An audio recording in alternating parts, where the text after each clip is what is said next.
Welcome back with a date to register for the FAFSA. Is that the World Cup or? It's right around the corner, and financial aid is a first come, first served business. So to help you better understand the FAFSA application process, we've got our money man, T-Money, Tony Walsh from Town and Country Credit Union, also a certified college planning specialist, Ryan Keels. Both of you, thanks so much for being here. Thanks. Thank you. So I know you brought him with to kind of explain this, but tell us why you think this is an important subject, just first and foremost. Well, I think it's important because of the cost of college, and it's so complicated. And my thing is, you can't be an expert at everything, and I'm not an expert at this, so I brought in my expert today, Ryan Keel, and he'll talk to you guys about financial aid and everything around that. So let's talk about that, the FAFSA. I made a joke because we found out we got the World Cup in 2026, but the FAFSA, what is that exactly? What am I doing? When should I start looking at it? So that is the form that everybody should be filling out for college, the students. So it's the federal application for free student aid. And the interesting thing about that is October 1st is it's not the deadline, it's the first day you can fill it out for next year. So it's really forward-looking right now, and nobody's really thinking about it. But first, financial aid is basically first come, first serve for a lot of it.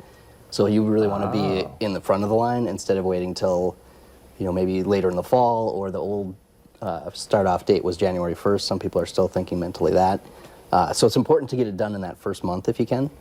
So what I've heard is it's just such an arduous document. I mean, so what are some of the keys to it, and how do I go about filling it out correctly and getting obviously the most money I can for my kids? Yeah, one of the most important things I can tell people is when you're filling it out, shouldn't be the first time you're seeing it.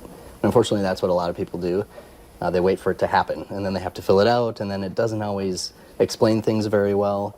It used to be color coordinated between when you're filling in parents' information and student, which helped a little bit, and then that went away. So there's all sorts of tiny pitfalls that can make big financial impacts. Like what specifically? Putting too much information on the form, because they really don't want to put any of your retirement accounts on there when it asks about your investments. And one of the problems is that a lot of the kids are filling it out on their own, when it really should be a combined effort. Most of the questions are from the parents' perspective, kind of about their finances. So it really should be them heading up the conversation and filling it out with the student. So I can go in and I'll walk them through beforehand and when they're actually doing it, just to make sure we know what every question is, what it specifically means, and then making sure we're getting everything in right. So you guys have a seminar coming up to kind of walk people through this, or what's your seminar going to be about? Yep, we have Ryan leading that. It's going to be an hour-and-a-half deep dive, because obviously we can't get everything done in 5 minutes today, unfortunately. That's going to be next Thursday at our 52nd Avenue location at Town and Country Credit Union. We do ask that you register online. You go to townandcountry.org, or you can hit up our Facebook, and we have links there also. And so I go there for 90 minutes, and I'm going to get what out of it?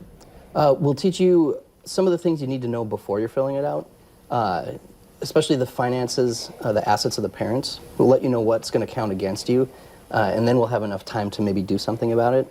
Like, we can explain $1,000 saved by your student, say if they get graduation money or if they have a part-time job, how that affects their financial aid, because they'll count 20% against that. So for every $1,000 the student has in their name, they're losing $200 in financial aid. So I want to show that my student makes zero money. If there's a way we can, basically one of the fun tricks for that, or tips, is to just spend it before you fill out the FAFSA on anything they need for college. So buying them a laptop or a class on the ACT.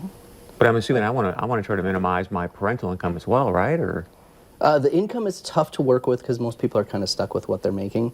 The asset side we can definitely do stuff with. And to know how much you can have before it starts counting against you, that's been a level that's been dropping drastically. You used to be able to have, $30,000 to $50,000 in checking and savings before it would hurt you. Now it's down, $5,000 to $10,000. Wow. So it's ridiculously fast dropping the last few years. All right, so remind people, how do I register and where and when, sir? It's next Thursday, the 19th, at Town and Country Credit Union at our 52nd Avenue location. You can go to townandcountry.org. We just ask that you sign up, or our Facebook page. And you don't have to be a member. It's open to the public. And if we just register so we can get an idea on the numbers, because usually it's a pretty good turnout for this, and it's absolutely free.